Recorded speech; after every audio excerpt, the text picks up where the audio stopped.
کابراەک چوە خزمەتی ئەبوو ذەڕی غەفاری. ذەڕی غەفاری ڕەحمەتی خوای ڕەزای خوای لێبێ.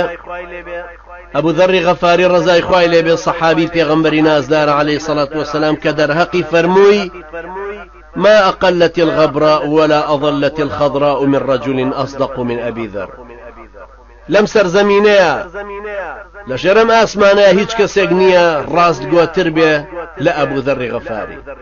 أم أبو ذر غفاري أم بياو چاك برزا كابرايك شو خزمتي سيري كرد سيري مالكي كرد شاوي جرا سيري كرد هيج تجي وايلا لاني وتي أيكوا كلو بلي مالكتان فرمي لنا بيت هناك نرسل إليه صالح متاعنا.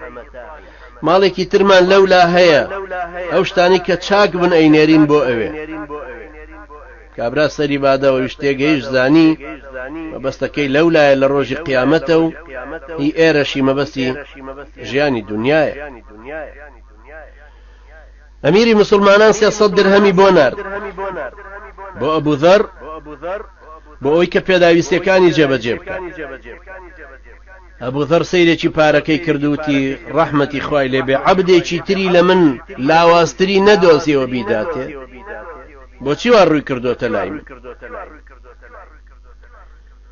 ئەمە هەمووی نمونەی ئەم پیاوە مەزنانن کە باوەڕیان بە ڕۆژی قیامەت و زیندوو بوونەوە هەبوو کە شەیدای دیداری خوای گەورە بوون کە پێناسەی وجودیان وەکو خۆی وەرگرت بوو کە لەم قورئانەوە ئەیانزانی هەبوون چییە ئەیانزانی ئەم بوونەوەرە چییە ژیان بۆ خۆی قۆناغێکە و کۆتاییەکەی لە کوایە قۆناغی دووەم و سێمی چییە ئەیانزانی کە خوایەکی کردگار و بەتوانا و بەهێز کارزان و کارجوان شایەنی پەرستنە پێویستە بپەرسترێ چەند ئەی پەرستی ئەوەندە لێی نزیکە بیتەوە ئەوەندە لێت نزیکە بێت.